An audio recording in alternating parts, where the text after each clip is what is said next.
இருக்காங்க. சொல்லட்டுமா? அடே சொல்லு. வேலன்றி வெற்றி தருவது மன்னவன் கோலதும் கோடாதெனின். அடே அடே சூப்பரு. எங்க பொருள் சொல்லு பார்க்கலாம். மறந்து போச்சு பாட்டி. நான் சொல்றேன் கேளு. உனக்கு தெரியுமா, நான் அந்த காலத்து ஆளு.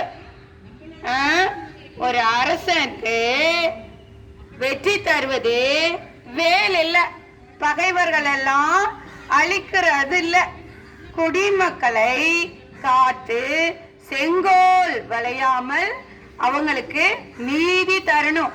இதுதான் அந்த பொருள், இந்த பொருளோட அர்த்தம். தெரியுமா உனக்கு? அப்படியா? நீ சொன்னது எதுவுமே விளங்கவே மாட்டேங்க. என்னது விளங்கலையா?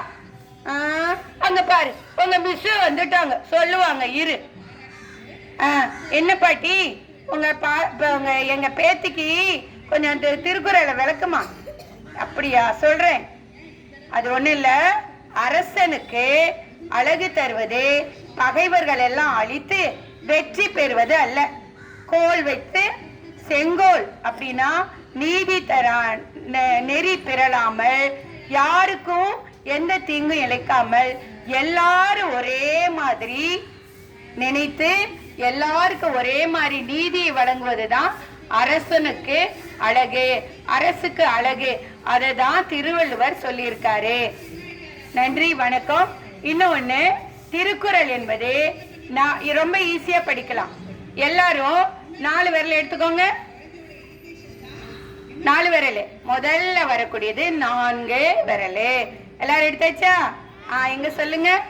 வேலன்றி வெற்றி தருவது மன்னவன்.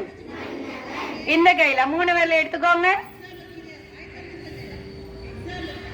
கோலன்று கோடாதெனின்.